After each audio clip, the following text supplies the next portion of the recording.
Srila Gurudev's incredible mercy. He never wanted us to be, pretenders. He wanted us, like you said, start on a real platform, know who you are, have some substance. And we have such a long road to plow, you might say. And we hear all these wonderful ideals that we accept, and we're not there, and yet we have no reason to be discouraged because we're worshiping something that's high and beautiful and honest and innocent. It doesn't have any exploitation in it. It's not nasty in any way. And it's been revealed by the grace of Mahaprabhu, and who gave his full mercy to Srila Rupa Goswami and all of his descendant gurus, that we can worship this thing. We can admit who we are, and we can worship this thing without clouding it because of where I'm at. We can clarify this wonderful ideal by their grace, and always like the North Star, and just trying to keep pointing in that direction. And like you said, all these different difficulties will come, and when they come, we get this opportunity to pray. Because otherwise, what are you going to pray about if you think you're already there? But we have so far to go, but we have no reason to become discouraged that this ideal is so far away from me, because that ideal is shining like the sun, and the sun is so far away. But we keep our mind and our heart on that, and know who we are, and just come with a real honest need for mercy. And that's all. And that's Srila Gurudev. So sweet. And the more honestly we can finally get beaten into, the sweeter the sweetness of his heart begins to show more and more. It strikes me what you were saying. You said Gurudev wants us to be real. And you always got that, for me, like, my problem is that I have this very superficial way of practicing Krishna consciousness.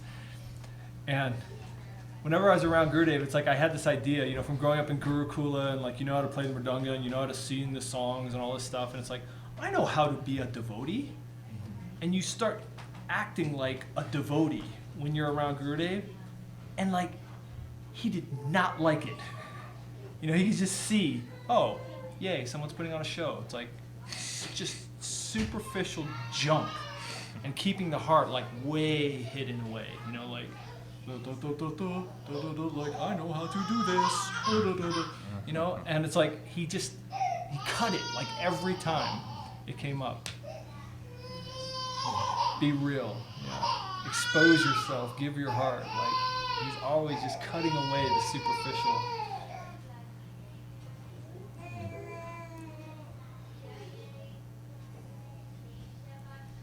You feel like saying anything? Keshavananda Prabhu, Bhimal Prabhu?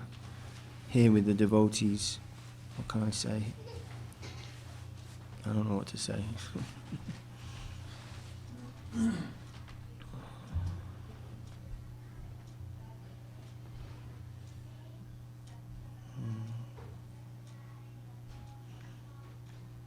Sudarshan was talking about Tyagi Maharaj and how he's inspiring us, and he's following very closely, hanging on very tightly to the lotus feet of his Gurudev and his instructions and his desires. So I'm feeling the same from being allowed to be here with all of you, sincere servitors of Srila Govinda Maharaj Jai, Rai Kishori Guru Gauranga Gandhava Govinda Sundar Ki Jai. I really can't say anything. You spoke so beautifully, Sudarshan and Mataji, and I'm just I'm just so happy to have your association and be able to breathe the same air as you guys. Tell us about when you got Gurudev. One Irish brother Vinod. I was living in Krishna Balaram temple in Vrindavan, and I'd been sent to Mayapur to get ready for find us a place for our boys in the Gaurapanim time. So I was rattling around in Mayapur, and I met one of the first devotees I'd ever met in Ireland, Vinod, our godbrother. And he said, "Oh," he'd probably come across for pizza or something. He said, "Oh, come with me." So he took me across the river, and the first person I met when I came through the gate was Chidananda Prabhu, sitting there peeling a what are them things called? No, the other one. Papaya. Peeling a papaya. Even in his last days, I remember going downtown with his brother to find him papaya. He wanted papaya. He liked papaya. And he said, he looked at me and he said, something like, "So you've come here to stay forever then?" And Vinod's trying to drag me away. He doesn't want to freak me out, because it was very different, like you were saying. I was like, it was completely a different, feeling. Different songs, different times, different everything, Then he took me up to Gurudev on the old veranda at the back, and he said to Gurudev, he said, "This is Simon Maharaj." And Gurudev goes, "Oh, Simon Maharaj." And he gave me a sweet. Gurudev just called me to him and gave me a sweet. And that was it. I didn't get initiated till the next year, but that was... but Device, it's the same thing. We have all these expectations or misconceptions of what Krishna consciousness is, what the Vaishnav is, what the Guru is, and I guess because it's an infinite thing, they'll always be being peeled away. Because Gurudev was this, he's brightening the line of the followers of Rupa Goswami. That is his position. But he's a village boy, from Bamampa. Spent most of his childhood up a tree, hearing songs of the divine couple from his father, and backwards pushing individual, running that mark, keeping disturbance away from Srila Guru Maharaj, taking on all the Westerners, 1,001 services, but always, just in the background. So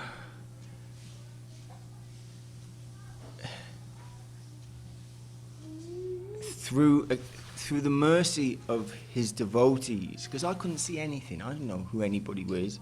I'd like to say that the heavens opened and light shone, and it wasn't like that at all. I couldn't recognize anybody. But because of the mercy of his devotees, they gave me so much affection. Gurudev gave me affection too. First thing he did was give me a sweet ball, but you're not hanging out with Gurudev all the time, not me. So, but his devotees were the people I was being with. Mahananda, Prince, and through their affection first and foremost, and just gently, leading me towards reality, the beautiful, So from the beginning and until to now and for always, the devotees who are sincerely trying to serve their Gurudev is my wealth. Dandavats to you all. Dandavats.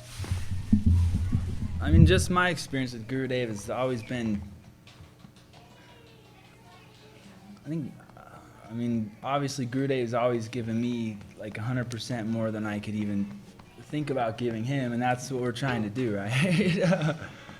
I don't know, from the beginning I always had a desire, like I first met devotees of ISKCON, and reading about Srila Prabhupada, Swami Maharaj, and then watching video. I used to sit home and just watch videos of Swami Maharaj and listen to lectures and read his books, and I always had this desire to serve someone of that caliber, so to speak. So, eventually I led here to the old preaching center, and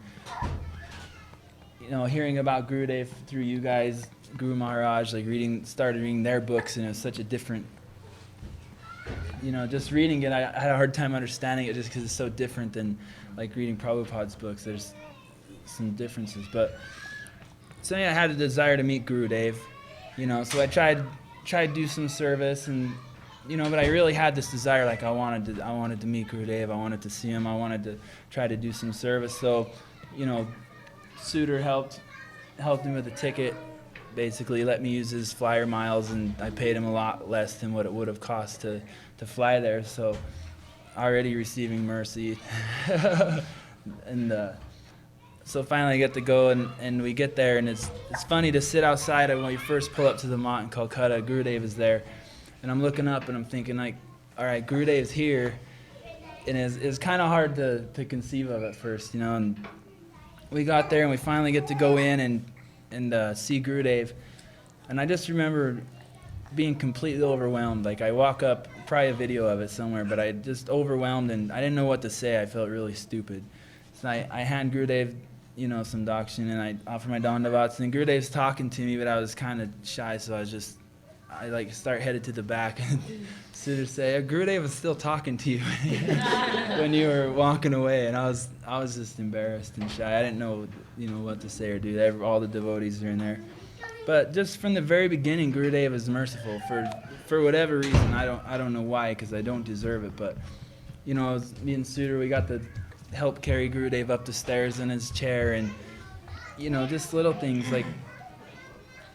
I always remember having the desire, like, I want to do some personal service for Gurudev, but like later on I realized I'm not, like, my heart's not pure enough to do those things. But even though Gurudev is still, he's giving me service in Navadvip, I always thought, I wish Gurudev was here, he's in Calcutta and I'm in Navadvip, but all the service would come, like doing this, or like helping clean Gurudev's veranda, or painting his veranda, or so many things are coming, and it's like, that I just had these desires, and I realized then that, like, if you have a desire, it's not that all your desires are going to come true by serving the Vaishnava, but it's like if your desires are service-oriented or in that direction, then, Gurudev he'll give us some opportunity to do service in that way, and then he fulfills your desires. And, just my whole thing with the initiations, I went, me and Vinodini received initiation on the same day. And then even my second initiation, Gurudev is so merciful. Like, me and one other devotee received initiation, and then 2 days later, I think some other devotees tried, and he just wasn't giving it at the time. But just so many things that, I always want to do all these things. I want, like, when we were in Bhamanpura, I'm like, I wish Gurudev was here for his Vyasa Puja. But then the next year I come, and Gurudev's in Navadvip, and he lets me be his guard at his door because I'm tall and big and ugly, So I got that service somehow.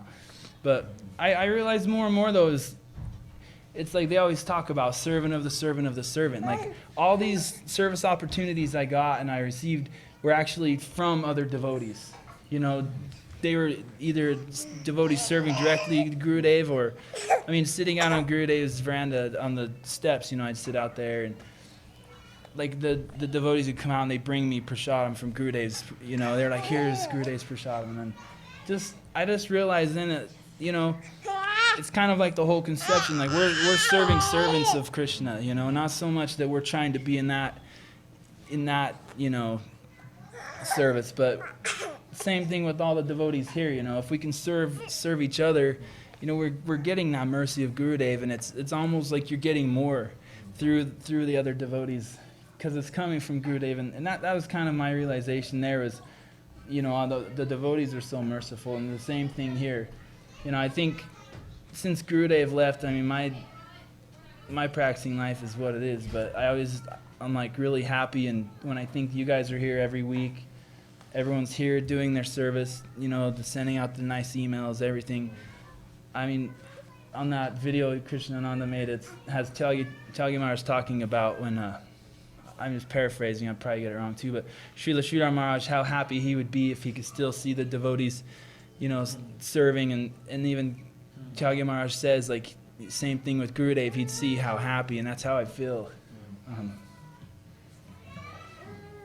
I know he'd be happy, like, seeing you guys. You guys are continuing on with full faith, and that's inspiring for me, so. Dhanyavad to all you guys. Well, I can just discuss my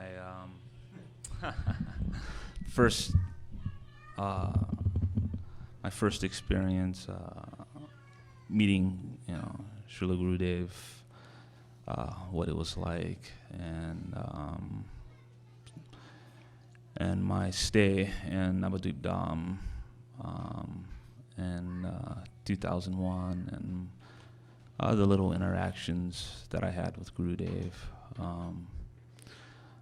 I remember when I actually first arrived in Calcutta. I was escorted up the steps to Gurudev's veranda, and there was already so many devotees there, and I just wanted to, pay my obeisances, give my dhanavats, and go in the corner somewhere, Yeah, I didn't want to, get any attention, That's not really me, so. But yeah, the moment I came in, I gave my dhanavats, and I can't remember what devotee. So I think maybe like Mahananda was there and came and introduced me to Gurudev, and I had some dakshin. I had an envelope, and I gave it, to Gurudev, and Gurudev, put it to his head, and Mahananda gave some like introduction, and first thing Gurudev said was, "Oh, did you take prasadam?" He was worried, about my health, and made sure I was well rested. If I took prasadam, and I said, "Yes, Gurudev, I've taken some prasadam," and he was asking like the trip and everything. Am I feeling okay? I said, "Yeah, so far so good." Just been there, like 2 days. Got there and I like slept for I don't know, so many hours. I can't remember. I was just so jet lagged and out of it, But that was my first like initial contact. But I remember when I was seeing him, he definitely stood out. Even though I don't have any vision to see, the pure Vaishnava, Sri Guru, but he definitely stood out from the assembled devotees. I can tell. It was almost like, it was like almost in another time or something. It's just he was there, but he was from like another. Very hard to explain. It's just from another plane. At the same time situated in the same plane as the rest of us, So just seeing him, it was just like, whoa, it's kind of really like blew my mind. And from that moment, I mean, at that point, actually, I wasn't even for sure if I was going to take initiation from him or not.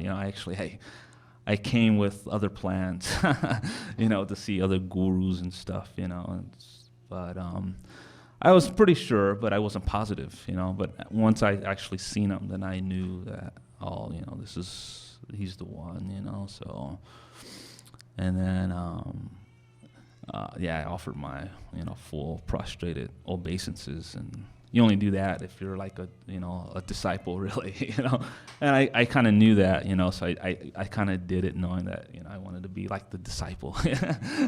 So I offered my full prostrated obeisances, And eventually, of course, got initiated, and a few months later took second initiation, And but just being there with Gurudev, I remember,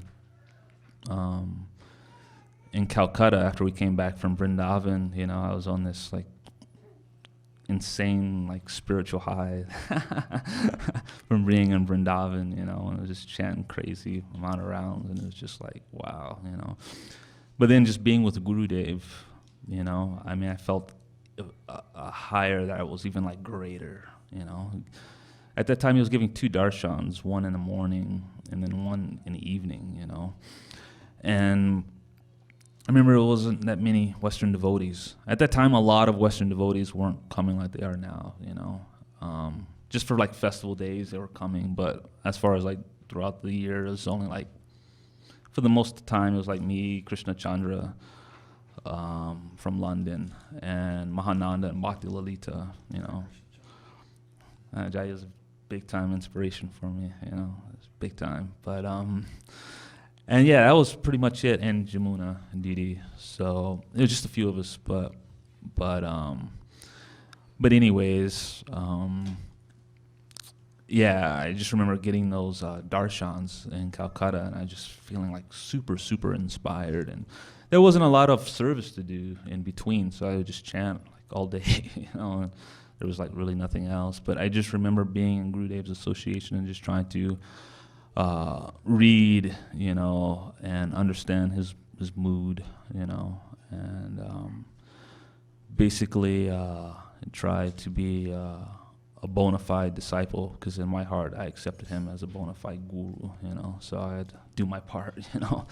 So yeah, I just you know, remember, you know, his teachings from his darshan, from what he was giving, reading his books, and just trying to cherish all these things, and, you know, still trying to embody all these teachings, you know, especially his main teachings: humility, tolerance, giving respect to others, and not expecting the respect in return, you know. I mean, it sounds like really simple, but actually it's pretty hard, you know. It's, you know, a lot of devotees, including me, is, you know, kind of struggling with that. But, you know, I think that's, you know, the key, you know, is being disciples, you know, and being in the Lord Chaitanya Sankirtan movement is trying to embody what was given, you know, by, you know, Gurudev, you know, and trying to take that to heart, you know, and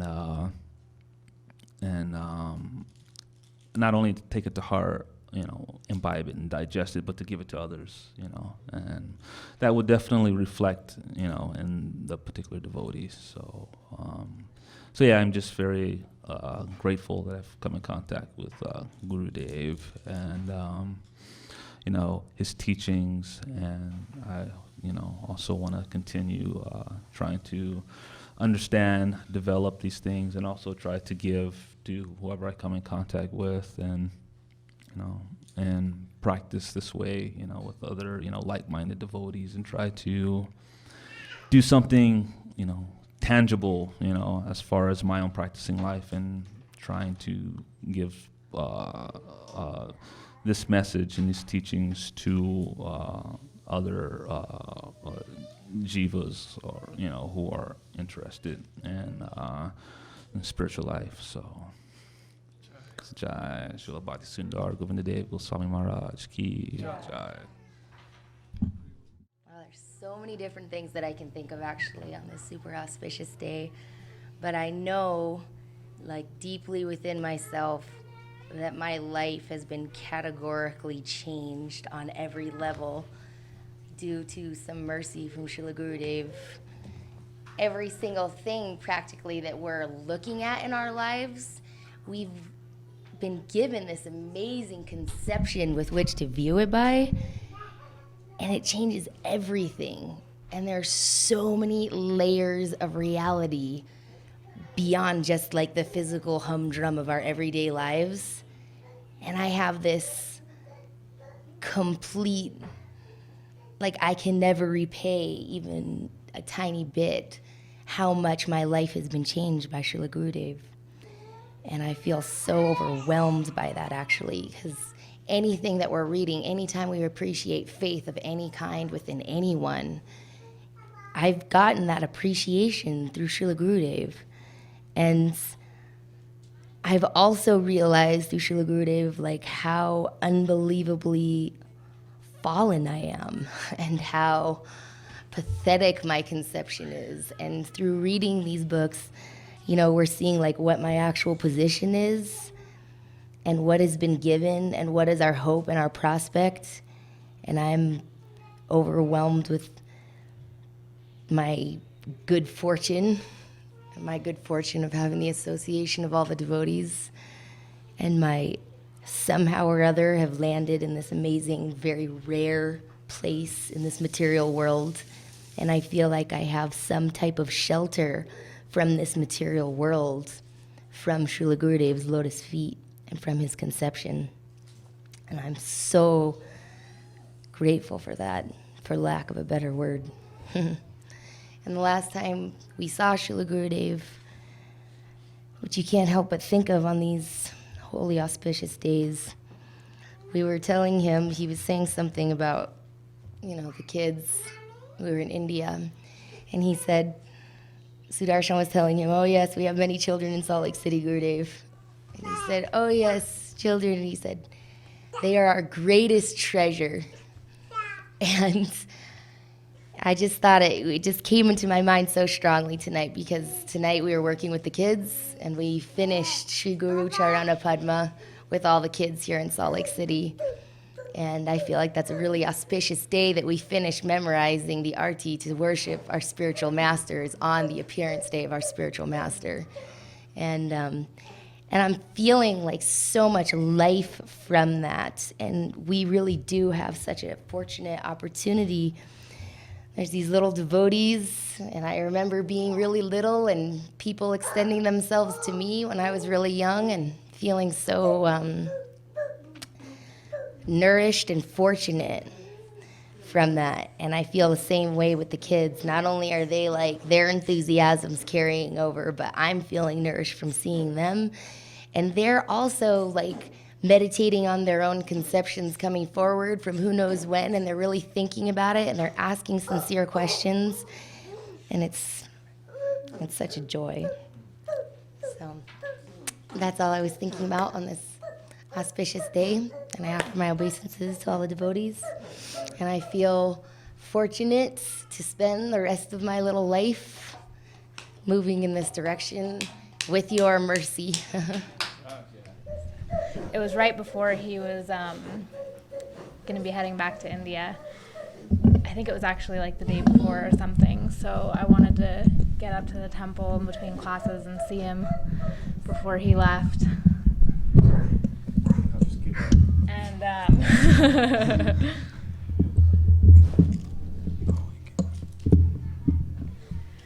I just remember I am pulling up in my car, and he's out on his little scooter with everyone, and I was like, oh gosh, because I'm in my car and I want to try to like get out of the way and pay my obeisances. And so I parked and I get out, and just the first thing he does is he just looks at me and he just gets this giant smile and he just says, how are you doing?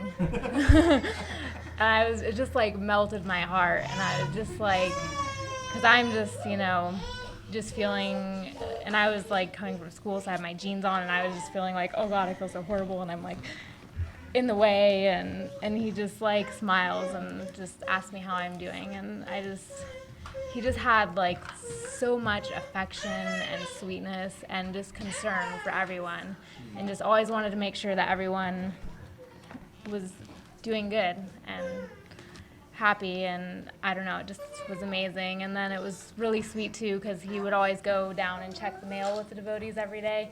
So he goes down on his scooter to check the mail, and Krishna Priya had written a letter and put it in an envelope and stuck it in there for him so that there was some mail in there for him. And he just got this giant smile because he was so happy because he had this piece of mail, and it was just really sweet. And I don't know, that memory always sticks with me because it was the last time I saw him before he went back to India, and it was just, I had a lot of experiences after that going to India and everything, but that specific time always kind of, for some reason, kept coming to my mind tonight, and I kept thinking about, and it was just super sweet. And I just hope to, I don't know, I just feel like if we could have even just a little bit of that, like, affection and, like, true care for each other and for the devotees as much as he did, like, we'd be great. So, anyways, that's it.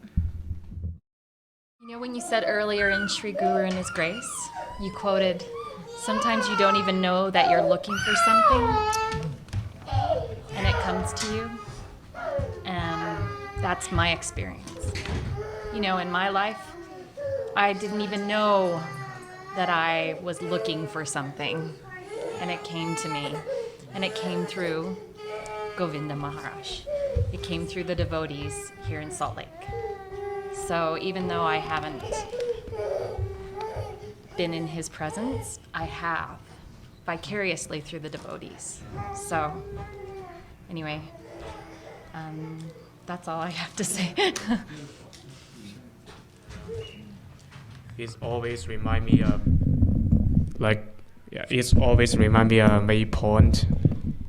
The main point is to serve the pure devotees is the most important savor in our practicing. As Sarati Thakur said, even though Krishna in the scripture, giving stress, the point is, if someone just directly worship him, he would not consider this person as his devotee. But if someone serve his devotees, this is the real devotees, the real Vaishnava. And actually, in the Guru Tattva, Guru Tattva the Guru Tattva is the most important knowledge part in, given by the scripture, and just talk about every time talk about Guru, remind me this point. I'm still in this point, yeah, and that's why Siddhanta Saraswati Thakur once a time told his devotee, some people think we worship Krishna as the Supreme Personality Godhead. Yeah, this is true, but actually we love Krishna because the Vaishnava love Krishna. And yeah, he's giving more stress in this point, but he doesn't deny that we are all the devotees for Krishna, but the real devotees is serving the devotees for Krishna. And that's why there's one time a group of people they call themselves sadhu and go to try to visit Srila Thakur, and Thakur Maharaj ask his devotees who they are, and those people say they are the devotees for Krishna. And Srila Thakur said, I don't want to meet anyone call themselves as the devotees of Krishna, because original and naturally we are all the devotees for his servant.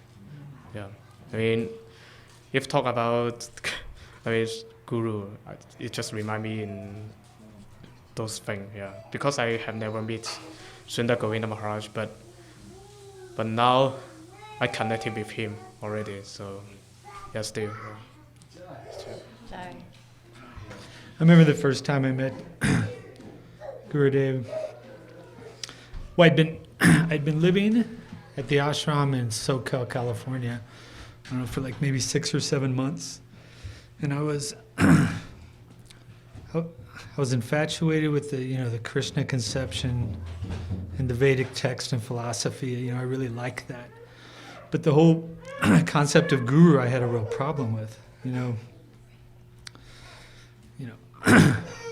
I pictured Gurudev in India with this, maybe, a California king or something, with, driving around in a Rolls Royce or something. I just didn't know what he was like. And I remember I told Rishabdev Prabhu that I wanted to meet him, just wasn't sure. And he gave me a ticket, and I went to Govardhan, which was a whole different story. And when I went to Govardhan, and I remember walking in the courtyard, and Ratikanta Didi was there, and she's the only one I knew from Mexico. Yeah, I knew her from SoCal, and we were saying hi and all that, and out of the corner of my eye, I saw, it was actually Gurudev walking out of his bedroom, and that instant when I saw him, it's indescribable what happened to me physically. I remember I just fell to the ground, straight as an arrow towards him, and I knew right then that he was what I'd been looking for my whole life, and I didn't even know I was looking. It was like I had all these questions I was going to ask him, and that was one of the things I remember about his effect on me is all those questions. I was thinking about them on the plane, what I was going to ask him, but all those questions were answered, and just because I remember it was me, him, and Ashram Maharaj were sitting on his veranda, maybe 20 minutes after meeting him, and I was just sitting there quiet, wishing I had something to say to him, but I just didn't know, I couldn't think of anything to say. I was thinking of all the questions, just trying to think of one question I could ask him. They were just all answered, and just being in his presence. And I remember Jahnava Maharaj, I heard him say once that Gurudev was the greatest thing that's ever happened to him, and that's definitely the case with me also. And it wouldn't have mattered if he had a Rolls Royce and a California King at that point, but he didn't. He was just, I was in his bedroom like 3 hours after meeting him, getting initiated, and he just had a little feather mattress on a rickety, bed frame. He's just so simple, just so simple in his, austere in his lifestyle. I've been chasing, the feeling I had, in those first few weeks of meeting him, been chasing that ever since, and I've lost it somewhere, but hopefully I'll get it back someday. Jai Gurudev. I feel like I really don't understand, after still trying to understand anything in Krishna consciousness, but I have a strong feeling that if it wasn't for Gurudev's causeless, unconditional grace and love and mercy, that I'd be in such a nasty, despicable, horrible, horrible situation right now. I feel very sure of that.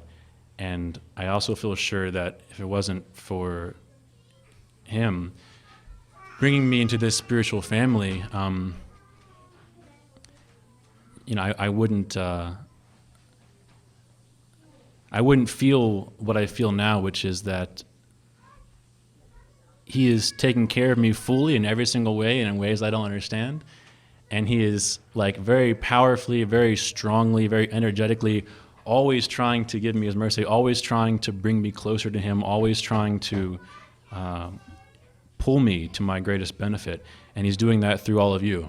And I feel that very strongly, that I don't understand what's going on, and I know that I'm resisting what's going on.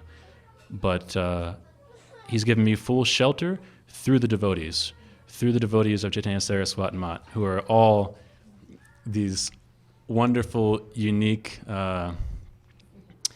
manifestations of his unconditional love. It's so beautiful. This is a billion different flavors of Gurudev's love and affection through a different language, through a different culture, through a different person, and it's all, coming to someone as undeserving as myself, and I feel really happy about that. I don't understand anything, but I feel really happy. So I ask you all, please continue to give me that, and I hope I can stay in this spiritual family. Jai Gurudev.